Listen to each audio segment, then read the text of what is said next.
आज का हमारा अध्याय है सूरदास के पद। सूरदास के पद को समझने से पहले हम ये जान लें कि सूरदास कृष्ण भक्ति काव्य धारा के सर्वश्रेष्ठ कवि थे। सूरदास अपने दोहों में कृष्ण के बाल वर्णन, बाल सौंदर्य वर्णन की ही बात करते हैं। वो कृष्ण के लिए ही लिखते हैं। वो वात्सल्य और श्रृंगार के एक बहुत ही महत्वपूर्ण कवि हैं। इनकी भाषा बिल्कुल सरल और मधुर ब्रज भाषा है। सूरदास जी ने प्रस्तुत पद में भी श्री कृष्ण के ऐसे ही बाल सौंदर्य का वर्णन किया है। दोहे की शुरुआत कुछ इस तरीके से होती है। मैया मोही दाऊ बहुत खिजायो, मोसो कहत मोल को लीन्हो, तू जसुमती कब जायो। श्री कृष्ण अपनी माता से यानी कि माता यशोदा से आकर कहते हैं कि माँ मुझे दाऊ, मैया मोही माँ मुझे दाऊ यानी कि बड़े भैया बहुत खिजाते हैं यानी चिढ़ाते हैं। माँ मुझे बड़े भैया बहुत चिढ़ाते हैं। मोसो कहत मुझसे कहते हैं, मोल को लिन्हो तुम्हें खरीदा गया है। तू जसुमती कब जायो तुझे यशोदा ने कब जन्म दिया। तुम्हें मोल लिया गया है, तुम्हें यशोदा ने कब जन्म दिया। कहा करो इही रिसके मारे खेलन ही नहीं जात। कृष्ण कहते हैं कि इसी गुस्से के कारण मैं खेलने नहीं जा पा रहा हूं। क्यों नहीं खेलने जा पा रहा हूं?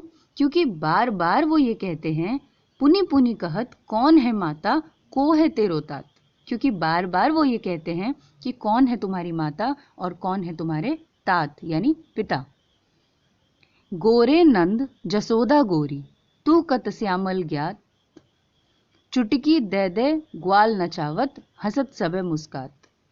श्री कृष्ण अपनी माता से कहते हैं कि बड़े भाई मुझे चिढ़ाते हैं, कहते हैं कि यशोदा भी गोरी है और नंद भी गोरे हैं, यानी कि श्री कृष्ण के माता और पिता दोनों ही गोरे हैं, तो तुम कैसे सांवले हो गए।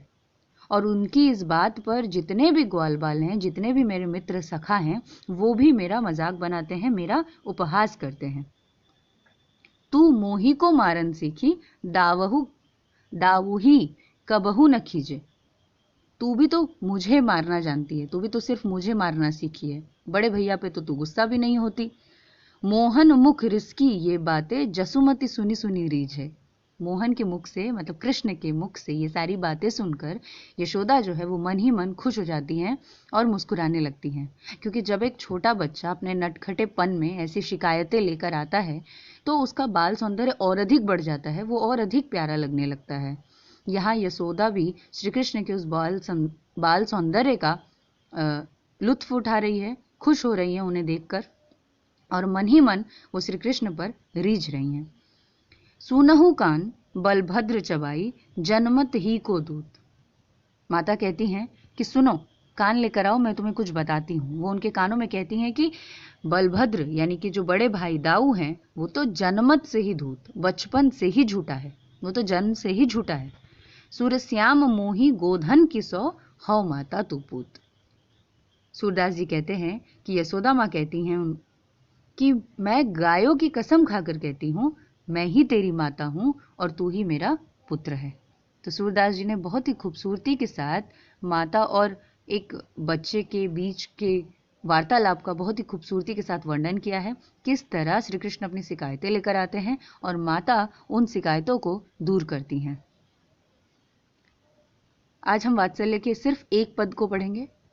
आगे का पद अगले वीडियो में देखते हैं। Thank you.